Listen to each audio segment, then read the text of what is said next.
السلام علیکم بچوں، میرا نام حافظہ ہے اور مجھے یہ بات بہت پسند ہے کہ کہانی کے ذریعے بچوں کو دین کا علم بتایا جائے۔ آج جو میں کہانی آپ لوگوں کو سنانے جا رہی ہوں اس کا نام امی بھائی کو دیکھیں۔ صبح کے 7:30 بج رہے ہیں۔ گھر میں افراتفری مچی ہوئی ہے۔ عمیر کے اسکول یونیفارم کی پینٹ نہیں مل رہی۔ باورچی خانے میں امی ناشتہ بناتے ہوئے زور زور سے آوازیں لگا رہی ہیں، عمیر، سعد، ناشتہ تیار ہے، جلدی آؤ، اسکول سے دیر ہو جائے گی، جلدی کرو۔ عمیر روتا ہوا کمرے سے نکلا۔ عمیر، امی جان سعد کو دیکھیں، اس نے میری پینٹ پہن لی ہے، اس کی دھل کر نہیں آئی، اسکول سے واپس آ کر یہ یونیفارم میں ہی سو جاتا ہے، نہ نماز پڑھتا ہے نہ غسل کرتا ہے۔ سعد، جی نہیں، آپ جھوٹ بول رہے ہیں، یہ میرا ہی یونیفارم ہے۔ امی، اگر آپس میں یوں ہی لڑتے رہے تو اسکول سے دیر ہو جائے گی۔ تمہاری الماری کی دراز میں ایک پرانا یونیفارم بھی رکھا ہے، وہ آج پہن لو، کل سے میں خود تمہارے کپڑے جوتے تیار کر دیا کروں گی۔ میں سمجھتی تھی کہ تم دونوں بڑے اور ذمہ دار ہو چکے ہو، مگر آج بھی وہی چھوٹی چھوٹی باتوں پر لڑتے ہو۔ لو دیکھ لو، ڈرائیور بھی ہارن بجائے جا رہا ہے، دیر ہو گئی نا اسکول سے۔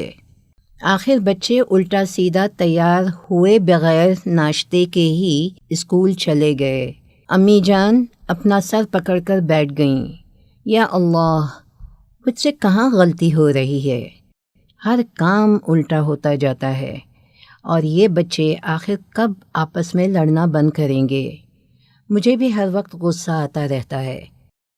دادی جان جو خاموشی سے یہ سب کچھ دیکھ رہی تھیں، امی کے قریب آئیں اور پیار سے بولیں، دادی اماں، بیٹا پریشان ہونے سے کوئی فائدہ نہیں، تم دعا کرو۔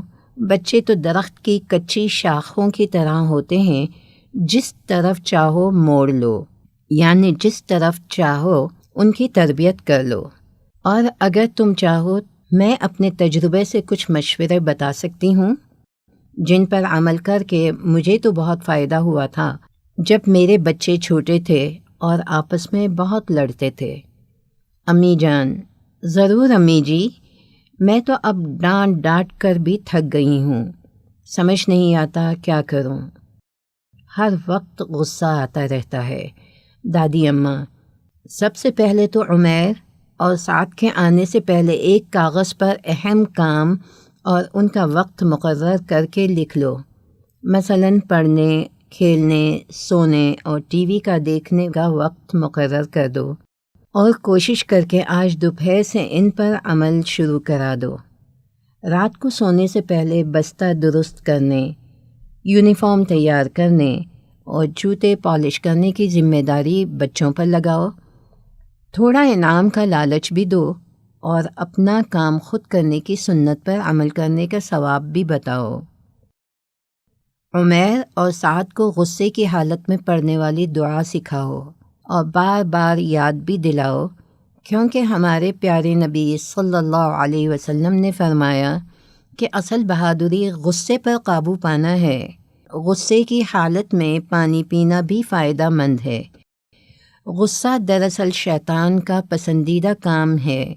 شیطان آگ سے بنا ہے، اسی لیے ہمیں جب غصہ آتا ہے تو چہرہ اور جسم کتنا سرخ اور گرم ہو جاتا ہے۔ یہ اس بات کی نشانی ہے کہ شیطان نے قابو پا لیا ہے۔ فوراً دعا مانگ کر پانی پی لو۔ اعوذ باللہ من الشیطان الرجیم۔ اب ہم یہ دعا ترجمے کے ساتھ پڑھیں گے۔ اعوذ باللہ من الشیطان الرجیم، میں شیطان رجیم سے اللہ کی پناہ میں آتا ہوں۔ سب سے اہم بات، ان کے ٹی وی اور کمپیوٹر کھیلنے کا وقت بالکل کم کر دو۔ کل میں نے اخبار میں پڑھا تھا کہ ایک ہفتے میں بچے اگر 10 گھنٹے سے زیادہ ٹی وی دیکھیں یا کمپیوٹر کھیلیں تو یہ ان کی ذہنی صحت کے لیے انتہائی نقصان دہ ہے۔ یعنی روزانہ کا 1 سے سوا گھنٹہ، اس سے زیادہ نہیں۔ امی جان جزاک اللہ۔ امی جان، آپ نے یقیناً بہت کارآمد باتیں بتائی ہیں، میں ان پر ضرور عمل کروں گی تاکہ گھر کا ماحول پرسکون رہے۔ سبق۔ بچوں، آج کی کہانی سے ہم نے کیا سیکھا؟ ہم نے یہ سیکھا کہ ہر کام کرنے کا ایک وقت مقرر کیا جاتا ہے۔ دن کے 24 گھنٹے بہت ہوتے ہیں تاکہ آپ اپنے سارے کام اطمینان سے کر سکیں۔ جلد بازی کی ضرورت نہیں۔